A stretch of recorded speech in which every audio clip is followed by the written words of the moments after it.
सांसद जी, मोदी कैबिनेट ने one nation one election के प्रस्ताव। हकीकत यह है कि ये मुमकिन है नहीं।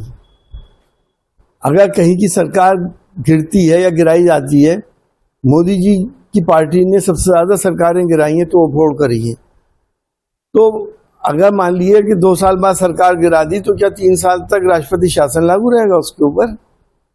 या 1 साल बाद गिर गई तो क्या होगा?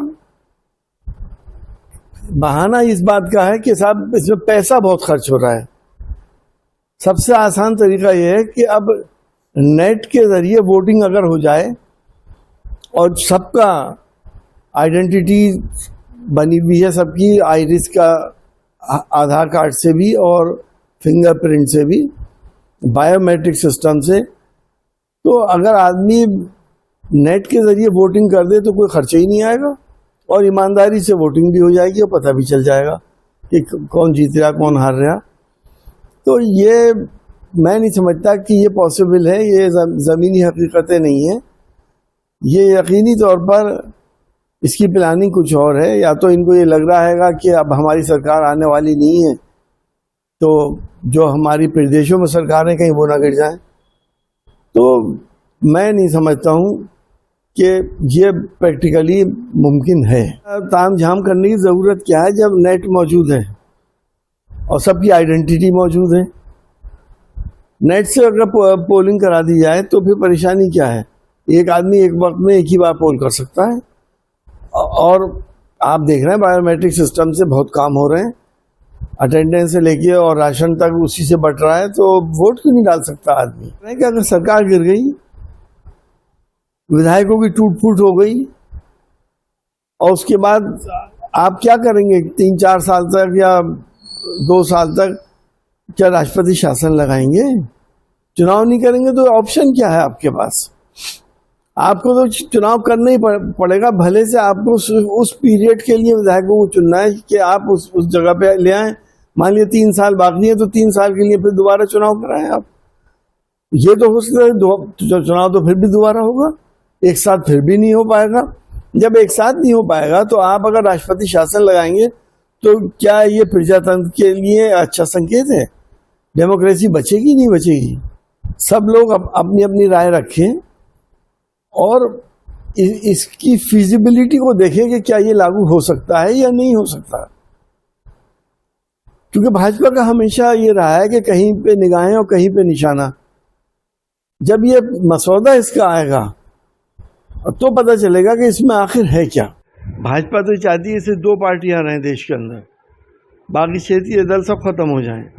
लेकिन जनता जो चाहती होता तो वो है, जनता तो क्षेत्रीय दलों को चाहता है।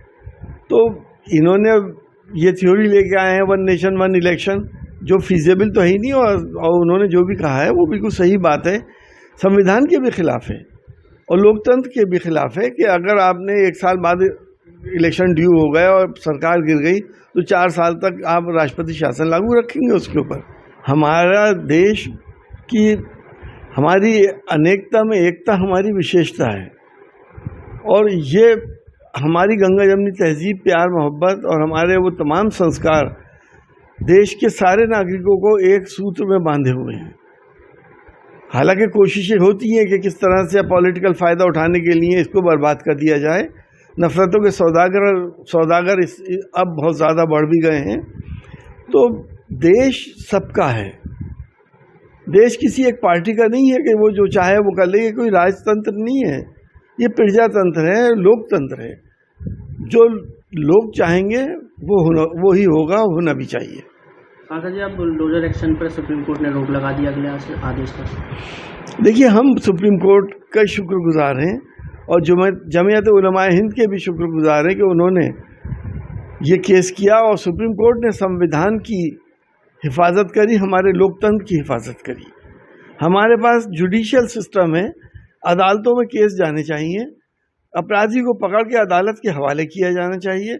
अदालत जो भी फैसला दें, चाहे उसको फांसी दे दें, उसके मकान को गिरा दें, किसी को कोई तकलीफ नहीं होगी।